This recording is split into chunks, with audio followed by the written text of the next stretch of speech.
Oi, alunos! Vamos à correção, então, dos exercícios, né? Sobre variedade linguística, considerando norma culta e norma popular da língua, tá? Temos aqui algumas questões de concursos, enfim, pra gente ver como é que essas questões costumam ser cobradas, tá? Questão 1, gente. Questão da Polícia Militar de 2012 lá de Minas Gerais, tá? Pro cargo de assistente administrativo. Tem um textinho assim, ó. Quer entrar? Pode entrar. Mas você sabia que eu moro aqui? Como é que sabia? Cavalo seu é esse só? Ixi, cavalo tá manco, aguado. Presta mais não. O que a gente tem nesse texto, gente? Texto de João Guimarães Rosa, tá? Uma linguagem bem coloquial, né? Uma linguagem bem informal. E ele pede para vocês dizerem qual a alternativa correta. Então, letra A. Linguagem marcada por construções sintáticas complexas. Não, né, gente? Bem pelo contrário. São construções... Construções sintáticas se refere à estrutura das frases, tá? A sintaxe é a estrutura das frases. Então, construções sintáticas complexas não é. São frases simples, né? Curtas. Então, essa aqui já tá errada. B, linguagem formal. Não, né, gente? Não tem nada de formal nessa linguagem aí. É uma conversa, né? Ou alguém passando um recado bem informalmente, né? C. Gírias e interjeições, como ixi e aguado, prioritariamente utilizadas entre os jovens. Gente, ele tava indo bem até dizer entre os jovens, tá? Essas gírias, essas interjeições, como ixi, aguado, são regionalismos, tá? Não, são termos de uma região e não são termos especificamente de um grupo etário. Então, por isso, tá errada essa alternativa, tá? E D, coloquialismo, né? Linguagem coloquial do dia a dia, linguagem informal, perfeito, como mecê e tá, apropriados para situações de informalidade em que o falante se encontra. Perfeito, tá? Alternativa é a letra D, a correta, então. Texto 2. Texto 2, gente, tem como título Reunião sobre clima termina com racha, tá? E aí ele traz aqui esse textinho, ó. A penúltima reunião de negociação antes da Conferência do Clima de Copenhague terminou ontem em Bangkok, Tailândia, com duas promessas. Uma dos países desenvolvidos de que vão acabar com o protocolo de Kyoto, para quem não sabe, é um protocolo ambiental, tá? Em favor de um acordo do clima único para ricos e pobres. A outra dos países em desenvolvimento de que não deixarão isso acontecer. O grupo África se opõe à substituição do protocolo de Kyoto por quaisquer outros acordos.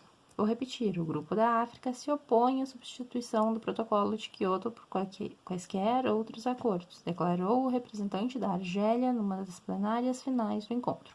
Ontem de manhã, foi apoiado por todo o G7, grupo dos países em desenvolvimento que o Brasil integra. Ou seja, os países, né, desenvolvidos tinham interesse em criar um acordo de um clima único para ricos e pobres, e os países em desenvolvimento foram contra esse acordo. Eles quiseram manter o protocolo de Kyoto. Por isso, a reunião sobre o clima terminou em racha, tá? Racha aqui se refere a diferentes opiniões. Então, o título da notícia jornalística, Reunião sobre o clima termina com racha, apresenta a marca de variação linguística própria de quê? Letra A, da expressão retórica no nível lexical. Não é retórico, gente. Uma expressão retórica, por exemplo, eu te faço uma pergunta de retórica, tá? Ela não exige resposta, tá? Não é o caso, né? Não tem nada a ver com isso. B, do registro informal no nível semântico. Gente, semântico significa significado, tá? O nível semântico é o nível do significado das coisas. O registro é informal, sim, né? Quando tu diz termina em racha, tu poderia falar isso de uma forma formal, termina em opiniões divididas, mas não, ele usou uma expressão informal dentro daquele texto, né?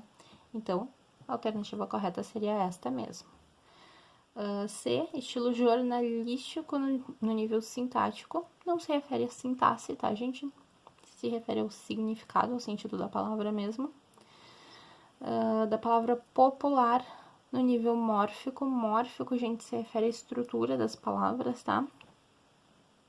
Também não é o caso, né? E do texto formal no nível fonético. Fonético se refere à pronúncia das palavras, tá? Também não é o caso porque é uma expressão informal, né? Então, alternativa B. Questão 3. Gente, essa questão aqui, vocês só tinham que prestar atenção num detalhe, tá? Sempre façam isso quando forem fazer essas questões mais extensas, assim. Ó, leia o texto e assinale a incorreta. Ele pede a incorreta aqui no começo. Aí tu lê todo o texto e depois tu vê as alternativas. Aí, quando tu chega aqui, tu já pode ter esquecido que é a incorreta que ele quer e tu marca a primeira certa que tu viu, tá? É o único cuidado que tem que ter. Gente, vamos à leitura do texto. 200 gramas. Tem um amigo que fica indignado quando peço na padaria 200 gramas de presunto. Já que a forma correta, insiste ele, é 200 gramas. Sempre discutimos sobre os diferentes modos de falar. Ele argumenta que as regras de pronúncia e de ortografia, já que existem, devem ser obedecidas. E que os mais cultos, como eu, um cara que traduz livros, devem insistir na forma correta, a fim de esclarecer e encaminhar gente menos iluminada. Eu sempre argumento que, quando ele diz que só existe uma forma correta de falar, está usurpando um termo de outro ramo, que está tentando aplicar a ética à gramática, como se falar corretamente implicasse algum grau de correção moral, como se dizer 200 significasse incorrer numa falha de caráter, e dizer 200 fosse prova de virtude e integridade. Ele vem, então, com aquela de que se pode desculpar a moça da padaria quando fala 200, pois ela desconhece a norma culta. Mas, quanto a mim, que a domino, demonstra uma falha de caráter ao ignorá-la em benefício dos outros, só para evitar o constrangimento de falar diferente. Quem sabe fazer o bem e não o faz, comete pecado, parece concluir. A gente está falando aqui sobre preconceito linguístico, né, gente? Eu conheço, sim, que falo de forma diferente dependendo de quem seja meu interlocutor. Às vezes, uso deliberadamente formas como tenemo ou vou ir. Pelo mesmo motivo, todas as gírias e dialetos locais me interessam. Não que, por exemplo, a decisão de dizer 200 gramas seja consciente, uma premeditação em favor da inclusão social. É que algumas vezes a coisa certa a se fazer, sobretudo na linguagem falada, é ignorar a norma ou pervertê-la. Quando peço 200 gramas de presunto, por favor, a moça da padaria invariavelmente repete, como que para extorquir minha profissão de fé, a norma inculta. Gente, 200? 200, confirmo eu, já meio arrependido, mas caindo ainda assim em tentação. Bom, gente, esse texto aqui ele tá falando sobre aquilo que a gente diz, né, de a linguagem ser adequada ou inadequada ao contexto, né? Então, eu conheço a norma, sim, mas eu me adequo ao contexto em que eu tô inserido, tá? Isso é domínio linguístico, né? Saber como falar e em que contexto falar. Agora vamos às alternativas. Lembrando que ele queria a alternativa incorreta, tá? Letra A. Em situações formais de interação verbal e interlocução, é recomendável que seja utilizada a linguagem culta, norma padrão da língua portuguesa. Sim, correto, né, gente? Em situações formais, como no trabalho, por exemplo, tá? Utiliza-se a norma culta. Então, por isso é importante ter domínio da língua. Ah, então, se tem preconceito linguístico, eu posso falar errado sempre? Não, eu posso falar errado, né? Olha aqui. Eu posso usar a linguagem informal sempre? Não, tu tem que usar a linguagem informal no momento em que ela cabe, né? Numa situação formal, a linguagem tem que ser formal, tá? Eu não vou escrever com uma linguagem coloquial na redação do Enem. Eu vou perder pontos, porque a minha linguagem não está adequada à situação. B. Mesmo dominando a linguagem culta, a norma padrão, os usuários das línguas devem selecionar os níveis de linguagem considerando o contexto, ó, viu? Considerando o contexto discursivo e o nível de formalidade entre os interlocutores. Se eu for para um bar conversar com amigos e se eu ficar falando tudo certinho, utilizando a linguagem informal, quem é que vai estar adequado ali? Eu ou eles? Eles, né? Eu vou estar inadequada para o meu contexto, tá? Então, tenho que saber adequar a minha linguagem ao contexto discursivo. C. A linguagem coloquial é empregada em situações informais, correto? Com os amigos, familiares, em ambientes e ou situações em que o uso da norma culta da língua possa ser dispensado. Perfeito, né, gente? Corretíssimo. D. A linguagem coloquial é mais utilizada oralmente. Sim, né? Normalmente a linguagem coloquial é mais utilizada em conversas, em bate-papo, né?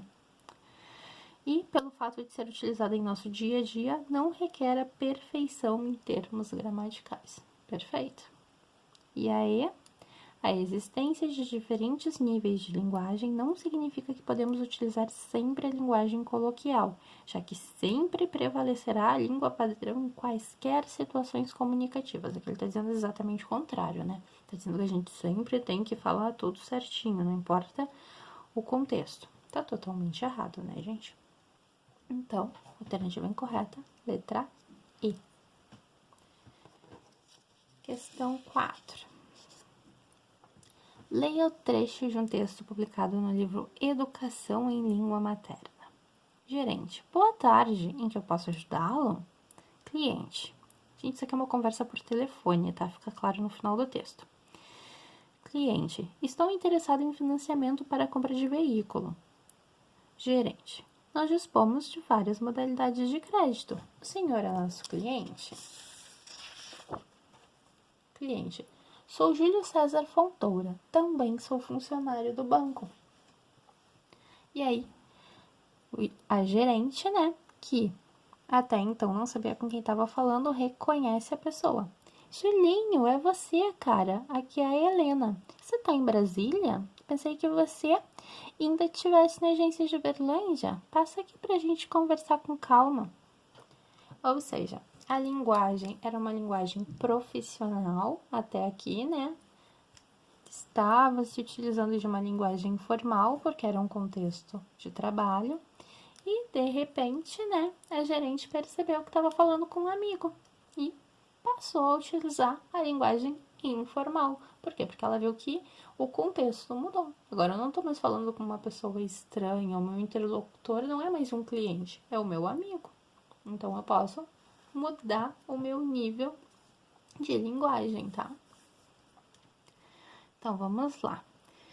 Com relação ao contexto discursivo e aos níveis de linguagem, julgue qual está correta das alternativas.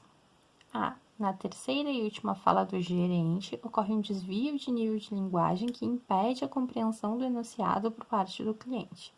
Não, né, gente? Não acontece um desvio de nível de linguagem, acontece uma adequação do nível de linguagem. B. Devido à diferença de níveis de linguagem no diálogo entre gerente e cliente, é possível dizer que o nível de formalidade entre os interlocutores é muito alto. Ele se tornou no final do texto, tá? Mas não há diferenças de níveis de linguagem no diálogo entre os dois. Os dois estão falando no mesmo nível e eles adequam a linguagem. Mesmo sendo gerente e cliente aparentemente próximos conhecidos, devemos sempre utilizar a linguagem culta. Não necessariamente, né, gente? Não é desrespeito tu falar informalmente com uma pessoa com quem tu tem intimidade. D. A flexão do verbo dispor, nós dispomos, está incorreta. E dessa forma, podemos afirmar que a linguagem coloquial é predominante no trecho do livro de Ricardo Bortoni. Não é predominante, ela aparece só no final do trecho, gente. Então, não é predominante, tá errado. E o gerente adequou o nível de linguagem no decorrer do diálogo, porque considerou o contexto discursivo e o nível de formalidade com seu cliente. Sim, ele avaliou, né, o contexto discursivo e fez uma adequação ali. Tá perfeito, correta a letra I. Questão 5. Ao fazerem uso da linguagem coloquial, os falantes utilizam. Gente, coloquial é a linguagem do dia a dia, né? Então, não é linguagem formal. Não. Então, a linguagem é informal. É uma dessas duas, tá? Linguagem não verbal, linguagem escrita, não, gente. A linguagem coloquial, ela é própria das conversas, a linguagem falada, tá? Também é escrita assim, mas ela é muito predominante na fala. Então, linguagem escrita, não verbal, isso aqui a gente já pode desconsiderar também, ficaria entre B e C. Aí aqui ele complementa, né? Com neologismos, siglas e gestos. Não, siglas são próprias da linguagem escrita, né, gente?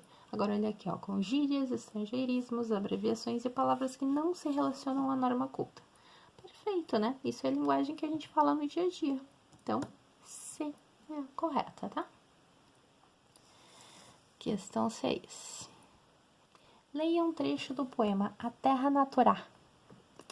A terra naturá, escute o que tô dizendo, seu doutor, seu coroné, de fome tão padecendo, meus filhos e minha mulher, sem briga, questão nem guerra, mestra dessa grande terra, umas tarefas para eu. Tenha pena do agregado, não me deixe deserdado. Com relação, então, ao nível de linguagem empregada do poema, é possível afirmar que, gente, é uma linguagem plenamente coloquial, informal, né? Então, a linguagem muito coloquial compromete a leitura do poema. Não, né, gente? Dá para entender bem o que ele tá falando, não faz sentido. B. As palavras doutor, coroné e mulher revelam uma característica exclusiva do dialeto nordestino. Não são exclusivas, tá? Elas pertencem também ao dialeto nordestino, mas elas são típicas de linguagem informal, tá? Não é exclusivamente no Nordeste que a gente vê essas expressões. C. A linguagem empregada no poema é padrão. Não, né, gente? É bem coloquial. D. A linguagem do poema é coloquial, perfeito, já que é construída a partir da reprodução fiel da fala de algum nativo da língua portuguesa. Perfeito, né? É a reprodução de uma fala, aquilo ali. Então, correta a letra D, tá? Aí tá errada também porque ele repete mais uma vez que é padrão. 7. Temos esse textinho aqui. Que, gente, nem vou ler pra vocês, tá? Porque não tem necessidade para realizar a questão. Mas, o que ele questiona aqui, ó? Arcaísmos. O que é arcaísmo, gente? Utilizar termos arcaicos muito antigos, tá? E termos coloquiais, ou seja, termos do dia a dia, né? Misturam-se nesse poema, criando um efeito de contraste, como ocorre em. E aí vocês vão ter que achar frases em que em ambas frases eu tenha arcaísmos e termos coloquiais. Vamos lá. A terra é muito graciosa. Muito é um arcaísmo, tá? Não é utilizado hoje em dia, mas era utilizado antigamente, né? E é um termo culto. Um termo coloquial. Tem macaco até demais. Tem, no lugar do verbo haver, tá? Isso é uma coloquialidade. É próprio da língua falada. E até demais. Se eu fosse usar a língua culta, eu ia usar, por exemplo, demasiadamente. Mas não, coloquei uma expressão própria da língua falada, tá? Então, aqui nós temos arcaísmos na primeira frase e expressão coloquial na segunda. Tá correto, a letra A certa, tá? Quisermos avaliar as outras, salvo o devido respeito, ok, uma linguagem formal, reforçai, senhor, a arca. Aqui as duas são formais, tá? Não tem coloquialidade na segunda frase. A gente vai passear, é coloquial. A primeira frase teria que ter o arcaísmo, por isso não é essa. De plumagens muito vistosas, aqui eu teria um arcaísmo. Mas bengala de castão de oiro, isso aqui também é arcaísmo, gente, tá? E a segunda palavra teria que ser coloquial, por isso não é essa. Temos 2 arcaísmos. No chão espeta um caniço, linguagem coloquial. Diamantes, tenha vontade, coloquial também, né? Então, gente, aqui, 2 linguagens coloquiais. Não caberia a correta letra A. Terminamos a correção da nossa aula, gente. Até a próxima. Um abraço.